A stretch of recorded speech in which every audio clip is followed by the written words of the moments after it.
É que nem escuta os caras falando palavrão. Fala, mano, o Goku falou palavrão? Ele chegou lá embaixo, lá no lounge, ele falou, não sei o que ele falou, um palavrãozinho. Aí o pessoal... Palavrãozinho. Palavrãozinho. Tu fala palavrão? Acham que é... É engraçado isso, né? E eu no dia a dia, assim, até não falo muito. Mas em casa eu falo, engraçado. Normal, né? Engraçado, em casa eu falo... E na dublagem mudou esse lance de palavrão? Porque era muito trocado, né, por outras palavras. À medida em que a TV aberta vai morrendo, entre aspas, essa censura também vai diminuindo. E os clientes, hoje em dia, de fora, eles questionam o contrário. Só, não, por que não falou palavrão? Por que não tá natural, né? Porque não, aqui eu quero palavrão, igual tá no original. Então isso, graças a Deus... vem mudando, mas na TV aberta sempre vai ser um pouco difícil. Na mas Netflix os caras são diferente, né? É diferente, assim, a gente comenta sobre isso às vezes quando você conta uma piada na TV ou no teatro, que é um saco a censura da TV, é um saco, mas é diferente, porque a TV você invade a casa da pessoa, né? No teatro a pessoa foi até lá, então se ela levou o filho dela de 10 anos até o teatro, muito que bem, paciência. Vai ouvir um puto que pariu hora outra, mas entendeu? É duro. Mas no contrário é difícil mesmo. Na TV eu acho meio hipócrita, no caso da dublagem. Sim. Passa a novela, aí na novela o cara fala, porra, não sei o que, não sei o que. Aí na dublagem não pode. No filme não pode. Sim. Aí o cara tem que Você falar, acha que filho da mãe. O filme vem depois. Então, mas é porque às vezes esse filme também vai pra sessão da tarde. Sessão da tarde. Aí é um filme do cara matando todo mundo, sabe? Isso me... Eu lembro de um filme que eu fiz, que era uma putaria generalizada. Ele falou palavra. Aquele filme da Bandeirantes. Sim. Mas num pique de comédia. Mas assim, era... Tipo American Pie. Bunda e peito pra fora o tempo inteiro. Sacanagem, o cara transava lá com melão. Era... Aí não podia falar bunda. Os caras estão... Não podia? É tipo bunda. Mas bunda é normal. O meu exemplo, a bunda é balança caixão, balança você. Dá um tapa na bunda e vai se esconder. Não, tipo criança de 2 anos, sabe isso? Não, sem contar que bunda é parte do corpo. Cotovelo, perna, bunda. Rosto, bunda. Ninguém fala nádegas. Ninguém fala nádegas. Você falava o quê? Popô? Sei lá, aqueles papos de dublagem, traseiro. Tipo, é só na dublagem. Aí, sei lá, eu sempre fui meio chato com relação a isso, assim, meio rebelde. Porque você sabia que ia vir crítica, né? Então eu não obedecia muito. Tipo, o cara não quer que fale bunda. Mas eu também não vou falar traseiro. Então, quando é comédia, por exemplo, eu falo, esse pandeirão aí, sabe? Eu utilizava outros recursos. Eu fiz um filme... Pra ficar mais cômico, né? Eu fiz um filme que é o Birdman, que eu dublo bastante o Edward Norton. E ele faz um cara meio escroto e tal. E aí tem uma cena que vai ter a estreia da peça e tal. Do teatro, viu? E aí ele fala... E aponta, tá vendo aquela mulher ali? Aquela que... Aí no original ele fala que parece que lambeu a bunda do mendigo. Alguma coisa assim. É ela que vai definir se vai ter público ou não, se vai fazer sucesso ou não. Não é você. Tipo isso. E aí voltou, pra não falar. Aí veio uma sugestão idiota, tipo isso, traseiro, sei lá o quê. E aí eu troquei por sovaco.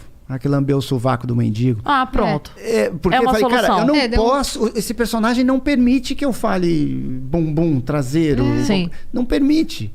Teve um filme sovaco também, ficou Deuses e Monstros, que eu dublava o Brandon Fraser. Ele era um cara meio rústico e ele é jardineiro de um idoso homossexual, mas todo culto e tal. E aí, então eles começam uma relação bem de opostos. E aí tem uma hora que o velho surta lá e tenta agarrar ele, mas é que o velho já tá xarope. E aí ele vai meio que matar o velho. Ele começa a estrangular. E ele começa a xingar. O cara, seu viado, bicha, sei lá, sabe? Vai xingando. E ele é grosseirão, ele é um bronco. E aí veio pra falar maricas, cara. E aí eu falei, não cabe na embocadura dele, né? Não, maricas, eu nunca falei isso na minha vida. Não fazia sentido. Aí sei lá que eu falei, acho que eu fui falando desgraçado, fui trocando por outra coisa, falei, mas isso eu não vou falar. Sim. Eu acho que o dublador deveria ter um pouco mais também dessa liberdade, né? Não digo nem da liberdade, mas da atitude. De se colocar como artista. Às vezes o cara dubla tanto que ele esquece que ele é artista, ele vira operário da dublagem. Então ele só obedece. Sim. Ele não tem mais regras próprias. É claro que a gente tem que respeitar a obra e tal, não é para você... E também tem que entender que é um mercado que ele tem que funcionar. Você não pode ser uma peça impeditiva. Mas você precisa lembrar que você é ator. Que aquele personagem não fala assim. E achar uma solução. Já teve correção que eu me recusei a fazer. E, tipo, que eu não fiz. Dei uma de louco. Falei, vamos ver. E passou. Porque era a mesma coisa, tipo, para não falar, não pode falar bunda, sei lá, alguma coisa assim. Eu falei, desculpa, é por isso que a dublagem... Mandei um e-mail com um discurso lindo, não sei o que fizeram, mas acho que, tipo, passaram. Por isso que a galera distancia tanto a dublagem, né? Falar, tá ruim porque eu nunca falei isso, nunca chamei ninguém de maricas, né? Eu já tive que trocar, não eu falando, mas num filme nosso lá, o cara pediu pra trocar merda por bosta. Mesma coisa, meu anjo. Aqui. Qual é o nexo que isso tem? Não tem nexo. Não fala merda, não fala bosta. Cocôzinho. Desculpa. Você estragou o filme. É você que tá falando bosta, né? Cara, não faz o menor sentido. Eu fiquei com vontade de falar, tipo... Porque ele achou que fosse menos ofensivo? Fosse menos grosseiro? É idêntico. Eu acho que tem uns lances assim... quando eu cheguei, a lista de palavras era essa. Um dia alguém fez... Eu percebo muito isso nas empresas... sim. Que compram dublagem... quando eu cheguei era assim. As pessoas não param para pensar, para mudar, para se colocar, para correr riscos, sabe? Assumir responsabilidade. Percebo muito isso. E às vezes eu meto louco lá e passa. Ou às vezes eu ligo pro cliente, já aconteceu. E conversa, né? Não faz sentido o que você tá falando. Blá, blá, blá, blá. E vocês, dubladores, vocês ficam muito irritados quando a gente não, porque eu não faço isso. Mas estereotipa muito a dublagem. Por exemplo, ficar imitando daquele jeito de...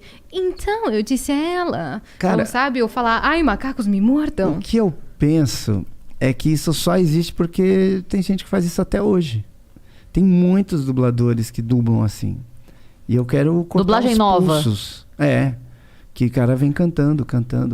Exatamente, com esse Os tom. documentários, tem muito isso, né? Sim. Porque documentário é difícil de dublar, porque é como a gente está falando aqui. Então você está falando uma frase, de repente você corta no meio a frase, você faz uma pausa esquisita, você de repente lembra que tem que falar um negócio. É assim, não é um texto, um ator. É uma pessoa. Então você tem que dominar muito tecnicamente o sincronismo para conseguir interpretar bem. E não é todo mundo que tem esse domínio. Então o cara começa a falar assim, Dr. John, por que vocês... E é gente que Mas dubla isso é um problema anos, da 30 direção, anos. da dublagem ou do ator? Do ator. Mas vamos supor, eu vou dirigir um documentário desses. Aí tem 40 pessoas dublar. Se eu ficar tentando cortar isso de todo mundo, não termina. Não termina nunca. 10 dias na mesma não frase. termina. E tem dublador que só fala cantando. Então eu não vou tirar isso dele hoje, nesse documentário. E você também não vai perder teu tempo, porque você tem um prazo pra entregar. O que é mais difícil, documentário ou reality? Acho que reality é mais difícil de dublar. Porque costuma ser muita gente falando um em cima do outro. Aí fica difícil mesmo de você se achar, de ouvir. É meio complicado. O reality é mais difícil. Eu cheguei a fazer um, mas não era de conversa assim. Era aqueles de cozinha, sabe? O Cake Boss é fácil. O Cake Boss é razoavelmente fácil. Porque não tem muito atropelo, é isso? Exato. Você acha que o mais difícil é o atropelo? Um falando em cima do outro. Ou aqueles documentários do cara já velho, assim, falando pra câmera. Em 1972, naquele debate caloroso que nós tivemos no Senado. O cara vai falando devagar e vai esticando as palavras. E, nossa, é um inferno dublar isso. Dublar ator ruim. Nossa, isso imagina. Você é melhor ator que o ator que fez o filme. Não tem o que fazer, vai ficar ruim. Você até às vezes consegue melhorar e tal, mas tá ruim o que o cara tá fazendo. O cara tá fazendo caras... Você tenta bregas, salvar. Pausas que não tem sentido, jogando o texto fora. E a culpa vai cair em quem? Cara. A culpa vai cair em você. Vão falar que você que estragou. É difícil. Não é? Eu dublei agora o Robert Pattinson no Diabo de Cada Dia. E ele faz um pastor. Ele fez uma coisa meio fanhosa. Ele fez uma voz de pastor, vamos dizer assim, americano ali do interior. Não daria pra eu fazer um lance tipo aqui, o pastor nosso... Edir Macedo. Tipo, irmão, não sei o quê. Não daria pra eu fazer isso. Ia ficar caricata. Ia ficar ridículo, exato. Então, eu fui tentando ir atrás da voz meio anasalada que ele fez. Mas eu também não podia exagerar, senão ficava um fanhoso, ia ficar ridículo.